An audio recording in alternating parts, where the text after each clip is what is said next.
welcome to the podcast, Kit Malony, founder of Kitara. So grateful to have you on. Thank you. I'm so glad to be here, Raya. Thank you. Kit and I connected a couple of, I don't know, months ago or on Instagram, and she runs a huge Yoni-steam business all about Yoni-health. And for me, I teach this with my clients, and it's a big part of the work that I do with my Ayurveda, like helping women, um, you know, come back into balance. And the reproductive tissue that they call it in Ayurveda, the shukradhatu tissue, is normally the one that's the most depleted, because if you think about, like, when we go to, for example, like if someone's at a buffet and there's this big guy at the buffet and in the front and he basically takes all the food, and then the reproductive tissue is like kind of like at the back, and it gets like the leftovers. And my teacher, she says this, and for me it really makes sense, like the fat tissue, the muscle, the blood, the bone, the marrow, all of these tissues get priority, and the reproductive tissue is the last one. So obviously that's why so many women are struggling with reproductive health, um, infertility. And yeah, and I really wanted to bring you on because I know you've been in this business, for a while, and you have a lot of knowledge on women's health. I think you said 20 years. So, you're definitely a big advocate, like, for women's health. And so yeah, like, how did you begin your journey into women's health, and how did that kind of unfold into Kitara?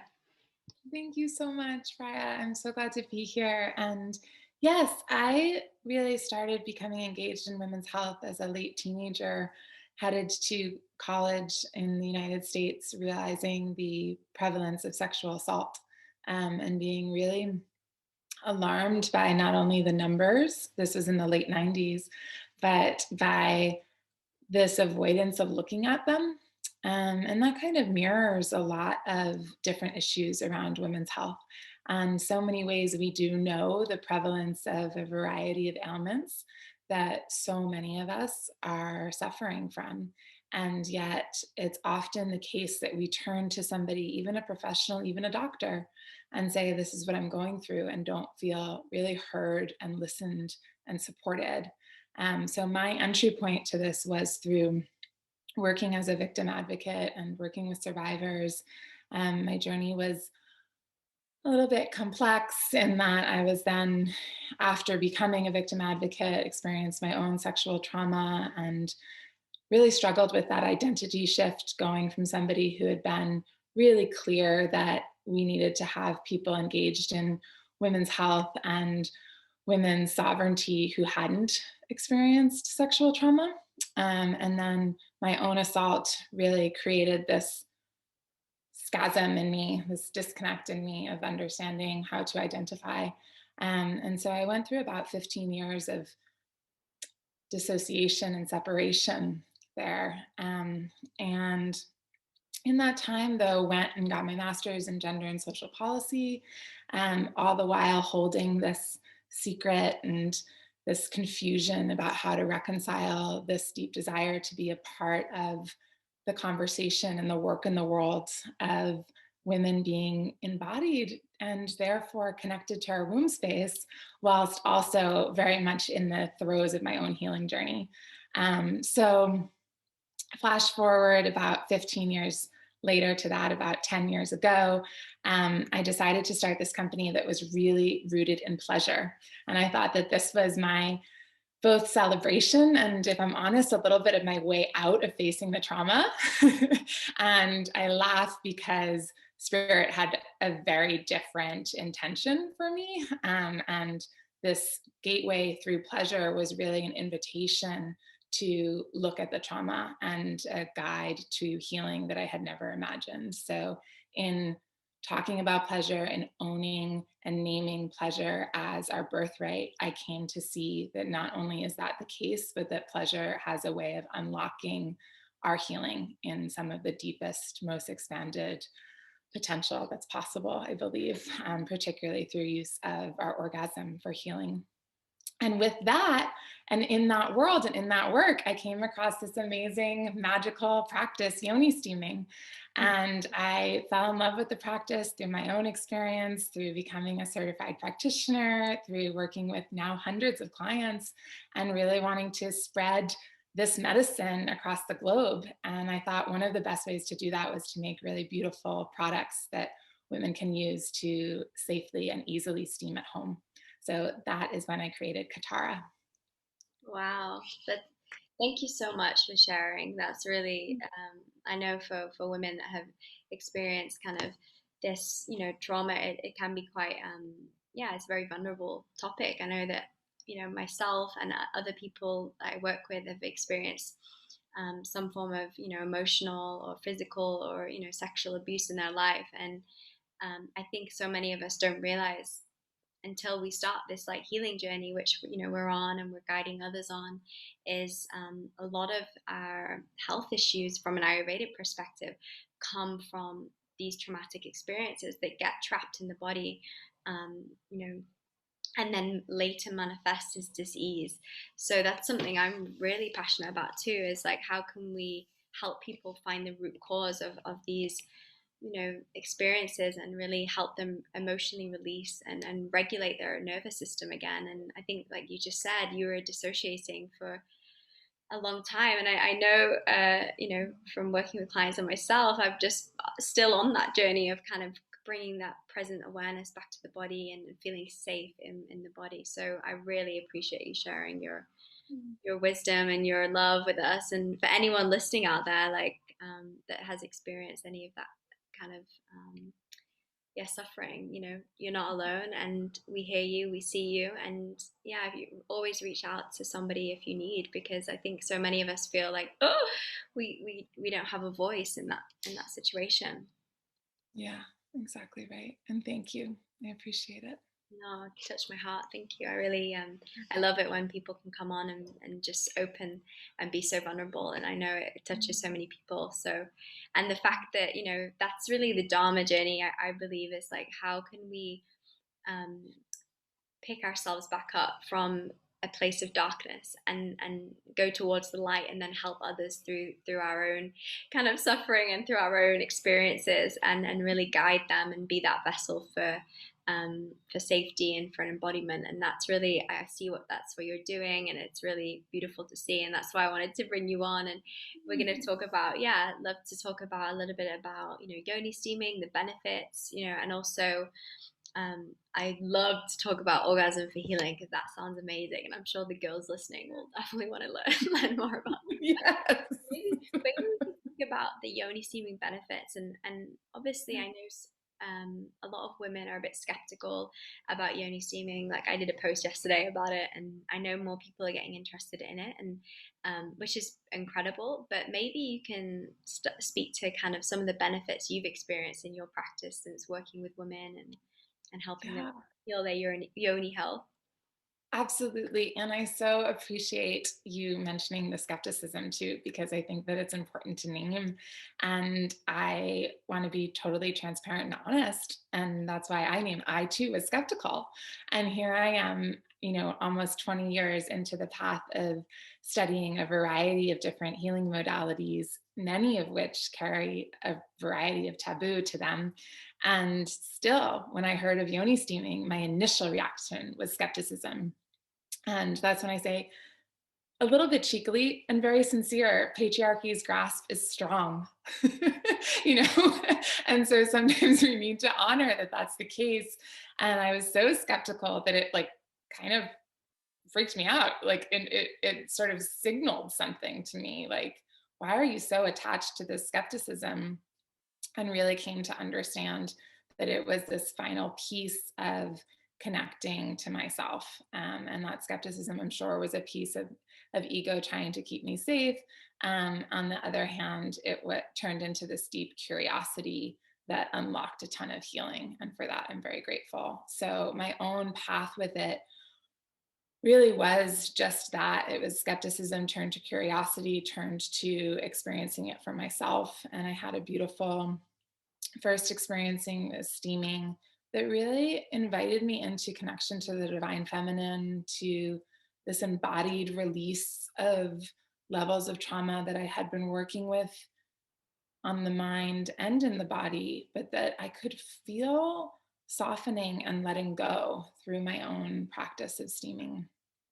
And That was my entry point. For many, it is the physical that is the call and the entry point to steaming. But it is something that, regardless of what our intentions are at the start, I believe is able and probably inevitable going to be working with the physical, the emotional, and the spiritual bodies all in their own interconnected ways. And so for me, I realized a couple of months after steaming that I was no longer experiencing any menstrual cramps, any sign that I was about to bleed. I used to just know that I was about to bleed because I would have a bit of lower back pain or mild cramping. And that would kind of get me ready to have my period care products and put in a little bit extra rest into my schedule. And then I just started bleeding. And that was wonderful in so many ways. And that also invited me to track my cycle with even more consideration, which is another hugely wonderful benefit of steaming. It invites us into the intimacy of the cycle because it's really important to steam on particular days, certainly depending on what is bringing you to steaming. It's going to have a big effect on you depending on what days of your cycle you're steaming. Um, and so that was really remarkable, just realizing that this mild period pain that I thought was ubiquitous, I had been told by so many doctors was normal, was something that, because it hadn't been really extreme for me, I hadn't looked into much. And then I realized that there was this way, this beautiful practice that was helping to alleviate it. And so, one entry point to steaming is absolutely to help reduce the signs of pre bleed, the cramping, and stagnation. And so, I think sometimes skepticism can be addressed when we just know a little bit more about how something works. So, the reason yoni steaming is effective at reducing or eliminating period pain is because the steam itself is helping to reduce and cleanse the stagnation that's in our uterus. And so the uterus isn't cramping because there's something innately mean about the uterus. The uterus is cramping because she's freaking wise and wonderful. And that's her mechanism to help us have our monthly cleanse be as complete as possible. So if there's stagnation there, she's cramping in support of release. We don't enjoy the mechanism that she chooses because it can often come with so much pain. So that therefore we can do something like steaming to support the uterus, to support her in her intention of clearing out the stagnation. And the steam does that. It loosens everything up. And depending on your herb choices, is going to help clear things out so that the next cycle before you bleed, you don't have as much stagnation and therefore you have lesser or eliminated pain. And then we can get into various details around different benefits, but they include balancing your cycle, so lengthening short cycles, bringing back a period if it's missing, increasing fertility, helping with conception, helping with the release of fibroids and cysts, assisting with the transition into menopause. I've touched on this, but the deepening of your sexual aliveness and sexual pleasure. Absolutely, postpartum care. Steaming for postpartum is a ubiquitous thing around the globe and has been part of this practice for thousands and thousands of years. And holistic health, as well as this beautiful remembrance and connection to ancestral healing. So I just rattled off a bunch of reasons, but I can speak to and just know that there are reasons why that's the case. You know, I get that there's a lot of skepticism out there. You can always go back to saying there isn't enough science reported yet. That's true. But then we can look at why that is and realize how few funds are placed towards studying women's health. Within that, what a small percentage of those funds that are allocated to women's health are allocated to women's reproductive and sexual health. And that sometimes we can't wait for science to prove to us what we know to be true. And so if that is true, feeling true to you, then I invite you to trust that. If it's not resonating, then absolutely trust that lack of resonance as well. So.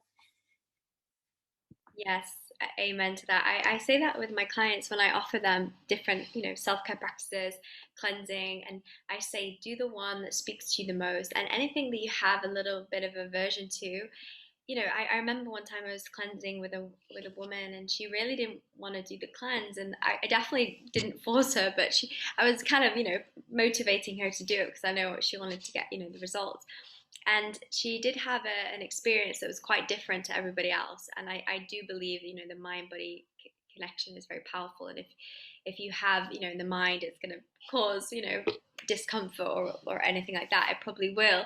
So a big Mhm. part of the work that I do, and I know you do as well, is like, the more that we can trust that intelligence of the body, of the wisdom that we have, we know what's right for us. We know what's going to bring us into balance. And I think what I love is like helping women, remove those layers of stagnation, of stress and things that keep us more in that kind of masculine doing mode. And obviously, when we're in that, in that mindset, it's really hard to connect into the feminine, which is that healing capacity, that nurturing essence. So, yeah, it's been a big practice for me as well. As like, how can I, run a business and be feminine and connected, but also get shit done, and have that balance of masculine. So it's definitely been like that pendulum swing. Like last year, I was like really Mhm. in my masculine energy, and now I'm more in my feminine. But do you notice that with your clients that have? I mean, for me, it's like I notice with my clients that have that reproductive health issues, cysts or fibroids, they've been in that kind of masculine energy for too long, or there's something maybe to do with distrusting the masculine or not feeling safe.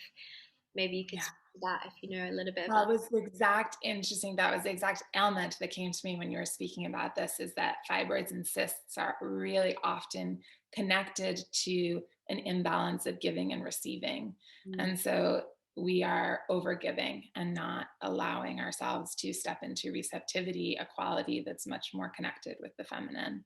mm, And that can be really hard in our cultures for so many different reasons. But this expectation of martyrdom within female bodied people, as well as an uncomfortability of creating time for ourselves and being the ones who are nurtured by ourselves and others.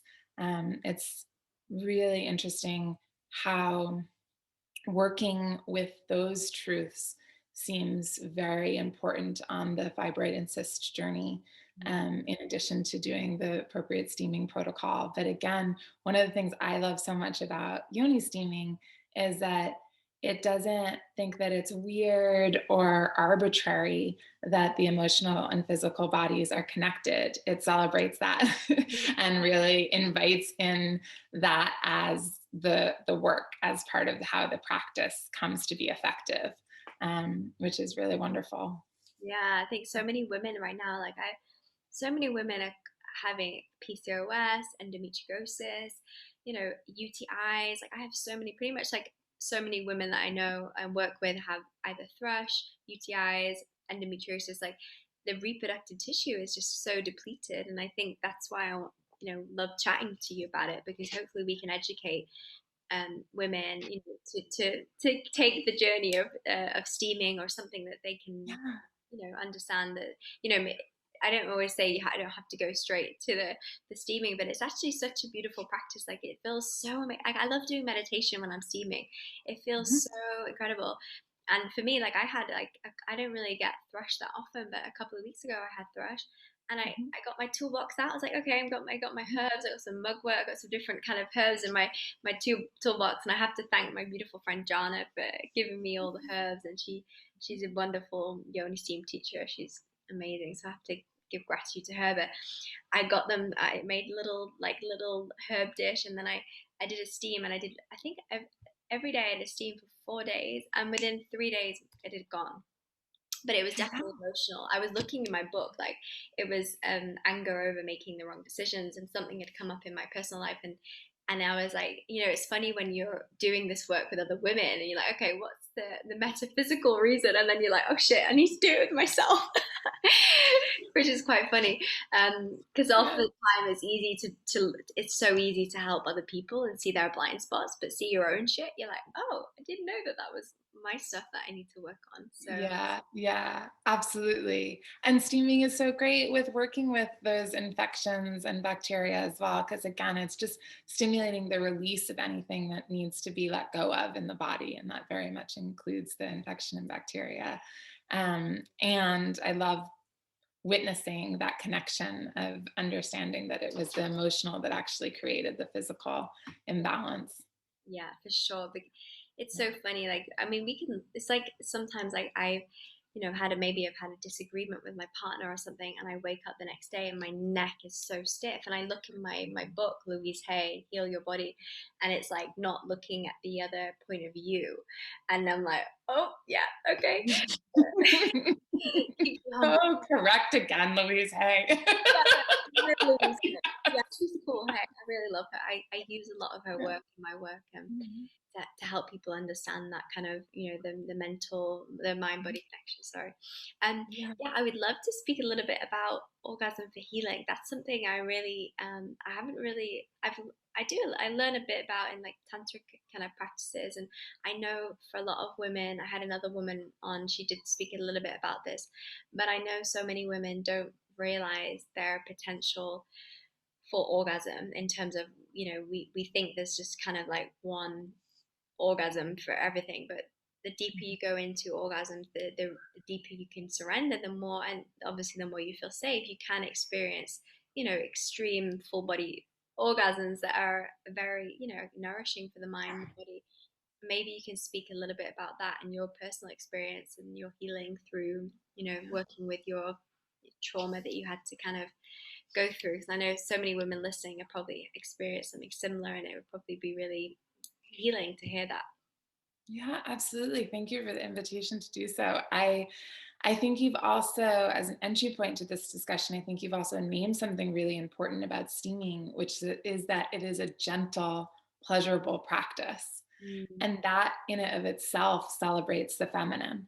mm, It allows us to feel into the truth that healing can come through this gentleness and this receptivity that is often not presenced in our Western medicine structures. yeah. And so I want to name that. I mean, there are some instances that I've heard about, not thankfully not in anybody I know, but people say, particularly skeptics, you could hurt yourself while steaming. Mm, And on the one hand, that's absolutely true because you're sitting over really hot water. You could hurt yourself while you're making pasta or boiling anything on the tea kettle. You could burn yourself, right? yeah. But we know we've been trained how to do these things safely, and we also trust our instincts. And that people are hurting themselves while steaming is actually a really interesting thing to dialogue around because it means that we are not only overriding our intuition, we're overriding our actual animal instincts to be sitting over something so hot that the body is saying stand up, just like your palm almost can't hit a hot flame on a stove, right? It pulls back. But we can be so disconnected from our womb space that we override the instinct and the intuition. And so this is something to consider. This is not that you aren't steaming well enough if it sustains itself as a gentle practice. It's that you're steaming beautifully. You're allowing yourself to consider that gentleness in and of itself has healing potential. And that can be an entry point into the realization that our pleasure too isn't of service of our highest healing. There's nothing selfish, there's nothing superficial about our pleasure, particularly our orgasm. It is a gift of our life force running through our body. Mm, And that has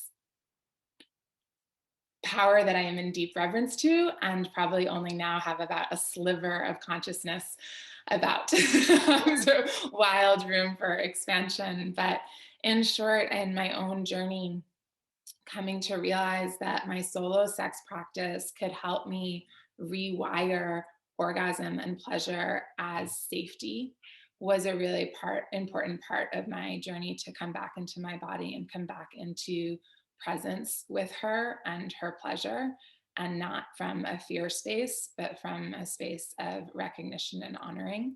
And there are all sorts of beautiful practices that can um, I want to say, you can deepen with this with a lot of study, and we can simplify it, really distill it down to when we take time to be in our senses, to be in our body, to be able to associate with smells and with touch and with beauty and water and earth elements. These are our senses, right? And the movement of our body and really being present in her, we can unlock this dialogue that can, when it's aligned for you, access you into your sexual power and control of your orgasm, so that you can bring that super high frequency energy throughout your body and throughout your chakra systems, Mhm. which is just an unbelievable, like, magical. Our bodies are not only wise and wonderful, but they also have this expansive ability to hold pleasure. And through that frequency, I believe we can access healing that had previously been considered unimaginable by us. Yeah.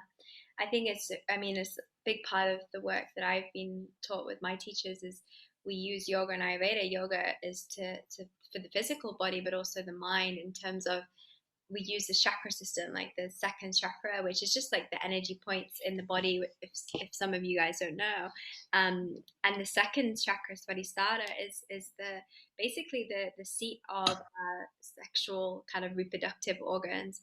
And with that, it's the potential to create life. So it has a lot of potency, but also that life force can be regenerated for healing. So a lot of the yogic practice kind of I teach with my clients with hormonal issues, anything in that area, pretty much any healing, you can regenerate that's those cells for that usually for life force to healing and to kind of go through all of the body. And I interviewed a guy, David, the other week, and so you can check his episode out. But he does a lot of this chakra healing and helps people heal from cancer through these specific methods. So this stuff is powerful. I mean, not only for your pleasure potential, but for healing, which I think, like Joe Dispenza, he's doing kind of stuff like similar to this, isn't he? You know, Joe? I don't know him personally, but I know some of Yeah. aspects of his work. Yeah. Yeah, it's really cool. I really love his stuff, and I think for me, it's really obviously quite some people maybe can't connect it until they've really experienced it, and that's why I really say experience it in your body. You can hear us talk about it, and but really that you can't fully understand it unless you've had it experience like a Yoni-steam or a class where you've kind of activated those energy centers and you feel that vibrancy through your body, and you feel alive in that present moment because everything's shaking and tingling. So I think for so many of us, we're just so disconnected from our sensitivity and our pleasure, and that's why so many of us settle for those, I guess, the gentle, not the gentle, the orgasms that are kind of, the quickest ones, but they're not necessarily the most nourishing. And the more that we can expand that pleasure potential, we can, cultivate that throughout the whole body, where you can touch your arm and you can get kind of an orgasm feeling because it's so sensitized. I know you probably, is your husband into that kind of stuff? Yeah. Yes and no. Um, but, but he's into, wonderfully for me, he's into giving, and he is on his own journey with that. But he understands the ways in which to activate different parts of my body, and can really feel the truth of if I am dropped into my body. And so to be able to be in partnership with somebody who can feel that and sense that is such a gift. Yeah. Because I think what you're saying too is that we go, I say the no part of it is that he is not engaged in the study and the practice in the way that I am. I'm like, give me a workshop and I want to read a new book and all of that. And he has a lot more earth energy and is able to drop into presence with a lot less instruction than I am. Yeah. Um, and also, we have different trauma experiences, and all of that is important in this dialogue and in this consideration, because this whole journey is a way of accessing the different practices and how to engage with them in your own version of trauma safety. And so I do believe that we all carry some trauma with that in us. It doesn't need to look or be named as um, in comparison to anybody else's, but it's an invitation to see, where can we hold our boundaries more, and where can we see ways in which we want to rush something or disassociate something, or do something in a script that's been prescribed to us by our culture and not come from within the body. And so I do think evoking the senses is such a beautiful way to start this journey, and really taking time to sit with ourselves, whether that's in meditation, whether that's yoni-steaming, and actually counter to sitting, whether that's movement. I mean, so many of us really just need to be moving and to turn on a favorite dance song or sensual song and dance. Yeah, like you can't say this without, and it's so powerful, and it's such a wonderful way to invite in the feminine, and really literally get the juices flowing. And this is all potentially in service of our sexuality and our sexual pleasure and our orgasm. But as you say, it doesn't have to be. There isn't one roadmap for every time that we want to get into the body. And there certainly isn't a linear end goal. And sometimes the way in which different aspects of our culture right now have it mapped out make us think that there is an emphasis on speed, and just an orgasm rather than what that orgasm meant to you and how it might have been utilized. And so there's no good or bad here. It's just about bringing more consciousness to, are you using orgasm to numb, to quickly stress release? Are you focused on clitoral orgasm? Are you open to experiencing cervical orgasm and internal orgasm and breast stimulation and these other aspects that can be really slowed down, but open yourself up to some deeper cultivation of energy? And again, no right, wrong, no good, bad, but really beautiful to invite in more consideration around how you're using your orgasm, and potentially inviting in more expansion of its potential. I love that. Yeah, and definitely, I found the breath is a very powerful tool for anyone, wanting to explore that. When we start to connect with our breath, and really use it as a tool for grounding, but also to bring that energy, that they call it Kundalini, or you call it, prana, you call it Shakti, life force, whatever you want to call it. It's just life force energy. And when we can start to cultivate that, we can, like you said, cultivate for deeper pleasure, deeper surrender, healing, awakening our potential. Like that's a big part of like the tradition that I love is Tantra Hatha Yoga. Is like, how can we use this sexual energy, and instead of leaking it outwards, how can we put it through, the Sushumna Nadi, which is like the center channel, and use it to kind of open that neofrontal cortex, and become more conscious of ourselves. And we can do that with this energy. But I mean, obviously, I definitely recommend, if you're into that, you definitely want to speak to someone who's, maybe got a bit more, a teacher that's definitely embodied in that practice. There's a lot of teachers here, like Tantra teachers in Bali, and I know in Koh Phangan, and you really want to find someone that's, embodied and kind of, yeah, respectful to the medicine and to the teachings. Because I know, when I've been traveling a lot in Thailand and in Bali, there's people that misuse this energy. And I think that's something, especially for women working with trauma and sexual healing, you really want to I would say even find a woman practitioner that you feel safe with to explore this. But, yoni, I don't know if you've had like a yoni mapping, yoni massage or anything like that. Yeah, I have, but that's also something for deep consideration and really allowing the intuition to call. And I will say that in the US, and she works with people around the world, but my dear friend Amanda Testa has a beautiful access point to a lot of this and has trained for many years, and is somebody I trust with my own body and heart. So she just has come through right now as somebody who offers a lot of accessible content. We'll have to you have to put her name maybe in the show notes so if anyone Yeah, yeah, dive that'd deeper be into that. wonderful. That'd be wonderful. And also, Kit, how can we support you, and what offerings do you have? Like, obviously you have this incredible online space, and I'm sending all of my women that I know that want to start yoni steaming to you.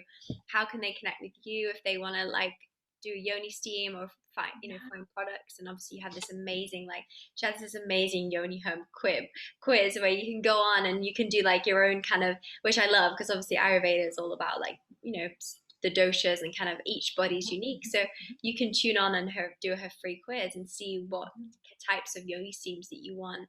But yes, maybe share any offerings that you have, anything upcoming, how we can connect with you, and if anyone wants to, stay in touch with you.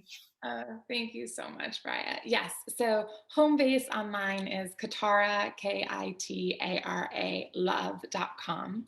And there we have 5 different custom herbal blends. And to determine which is best for you and your body at this time, we do have this free Yoni-steam herb quiz that will direct you to the greatest herb blend for you. And then we have a variety of Yoni-steam seats that are all handmade by women in Maine, which is where I live.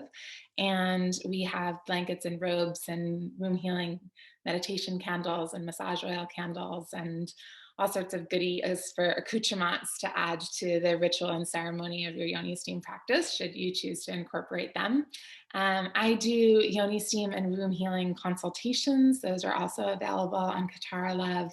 And I mostly hang out on the social media aspect of things on Instagram, and I am at by Kitara, so at by Kitara.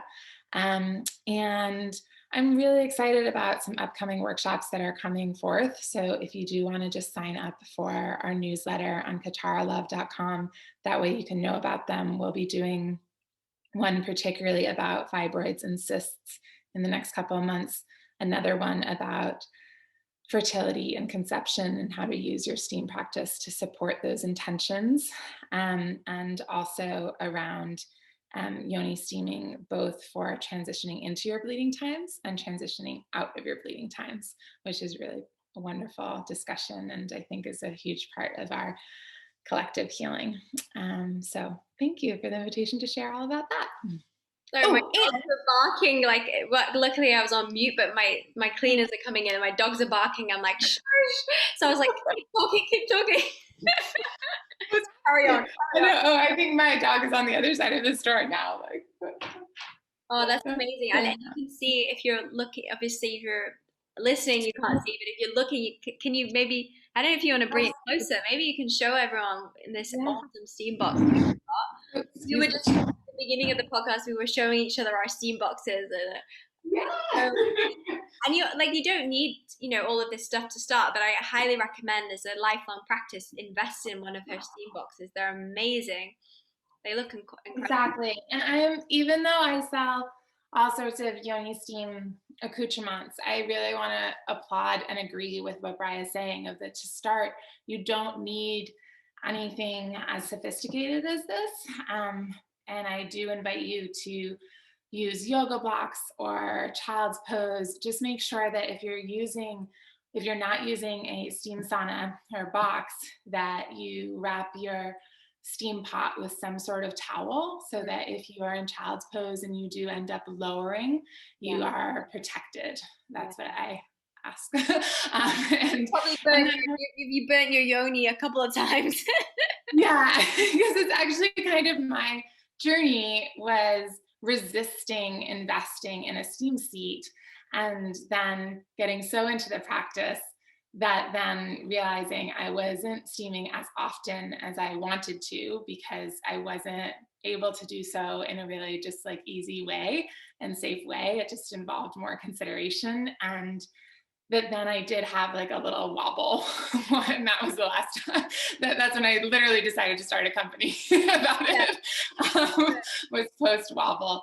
But I also tend to say that there's kind of an analogy here, like the steam seat for yoni steaming is almost like a yoga mat.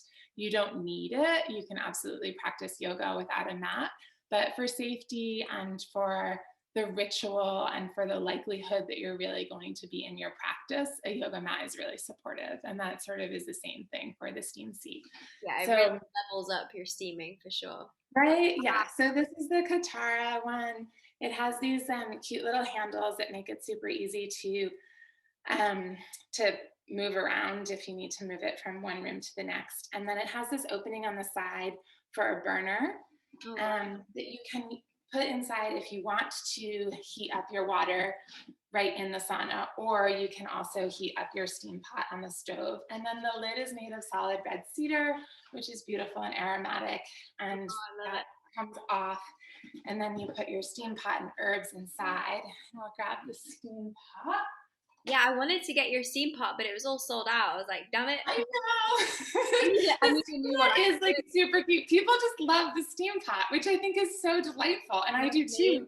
I love it. And you can use any pot you want. But we have this adorable steam pot. It's 2 liters.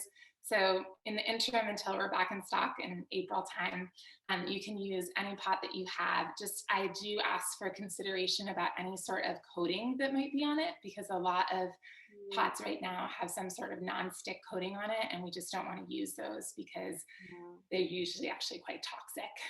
And so we wouldn't want those released into the steam and then into the body. But yeah, then you put the water and the herbs in here, and you heat on, oopsie, this chair is so low. And then you heat just on the burner for 10 minutes with the herbs inside. And then you can turn the heat off and check the temperature and steam. So girls, if you haven't got a steam box and you want to get one, or you want to get some herbs, head over to Kitara at, is it .love.com? Yeah, it's actually kitaralove.com. And if you would like a sauna, then for these podcast listeners, wonderful listeners, thank you. Please take $10 off by using the code ROOTLOVE, ROOT love. Oh, amazing. Root love, or maybe Roots love. Root love? We can do both. So I'm gonna, as soon as you've got that pot back in, let us know, and I'll put all the show notes, to all of the links. So yeah, go on and support our beautiful friend Kit, and yeah, and we love to have you on. I'm sure we're gonna probably connect and do some magic together in the future, and keep connected. Thank you so much for listening, guys, and yeah, sending you big love and sending you some Yoni love too. Yoni love and gratitude. Thank you so much for listening to this episode. We hope you enjoyed it. If you want to connect with us, my Instagram is @BriarRoots, @the Dharma Journey. Please feel free to send us your favorite episode, and we'd love to hear your feedback. If you want to reach and connect with me further, I offer weekly women's circles every Sunday. Also, Ayurvedic healing programs, consultations. So all of my details are at the bottom. Thank you so much for listening. This is really a part of the Dharma Journey movement to bring us closer together, connection, community, collaboration, and really inspire one another on our path towards liberation. Thank you so much for listening. Have an incredible day. I hope.